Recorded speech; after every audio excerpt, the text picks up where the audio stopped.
హరిరామ జోగే గారు ఓ పక్కన పవన్ కళ్యాణ్ అంటే ఇష్టం, కానీ అదే పవన్ కళ్యాణ్ ఇప్పుడు ఇబ్బంది పెట్టారు. నేను ముందే చెప్పాను కదా, ఎదురు దెబ్బలు బిగినవుతాయి చూసుకోవాలని చెప్పేసి.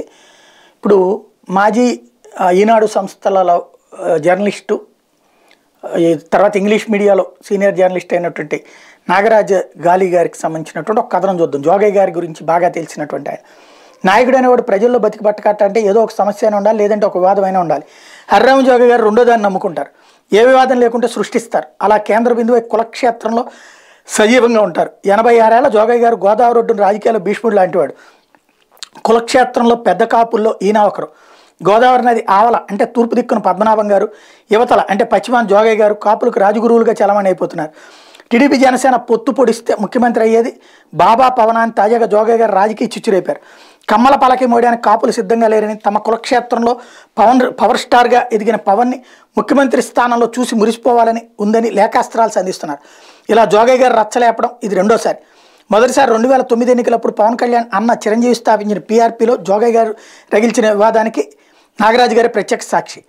పాలకొల్లులో చిరంజీవి గారు ఎన్నికల ప్రచారకర్త కవరేజ్ కోసం ఆయన వెళ్ళారట. అప్పుడు ఆ టైంలో నాగరాజు గారు ఆయన చెప్తున్న పాయింట్ ఏంటంటే, పాలకొల్లో చిరంజీవి గారు ఎన్నికల ప్రచార వార్త కవరేజ్ కోసం నేను ఏలూరు నుంచి వెళ్ళాను.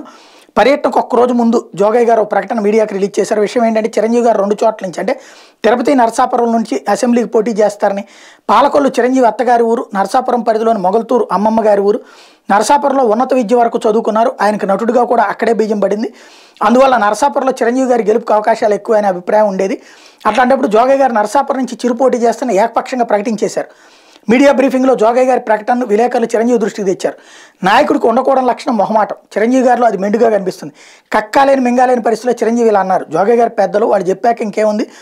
అలా చిరంజీవి గారిని అమ్మమ్మ గారి ఊరి నుంచి అత్తగారి ఊరికి రప్పించడంలో జోగయ్య గారు 2 ప్రయోజనాలు ఆశించారని చెప్తారు. ఒకటి, తన ప్రియ శిష్యుడు కొత్తపల్లి సుబ్బారాయుడు నరసాపురం నుంచి నిరాశ్రయుడు కాకుండా చూడటం. రెండోది, చిరంజీవి గారు 2 చోట్ల నెగ్గే పక్షంలో ఆయన నరసాపురం నుంచి ఖాళీ చేయించి ఆ స్థానించి తన కొడుకుని అసెంబ్లీకి పంపడం. అలా పుత్ర ప్రేమని చాటుకోవడం.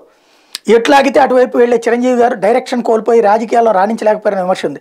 అన్న వైఫల్యాల నుంచి తమ్ముడు ఏమైనా పాఠాలు నేర్చుకుంటాడేమో చూడాలి అంటూ చెప్పుకొచ్చారు. అయితే ఆ రోజున చిరంజీవి గారు నరసాపురం నుంచి చేయలేదు కదా, పాలకొల్లు నుంచి చేశారు. మరి ఎక్కడో లాజిక్ మిస్ అయింది.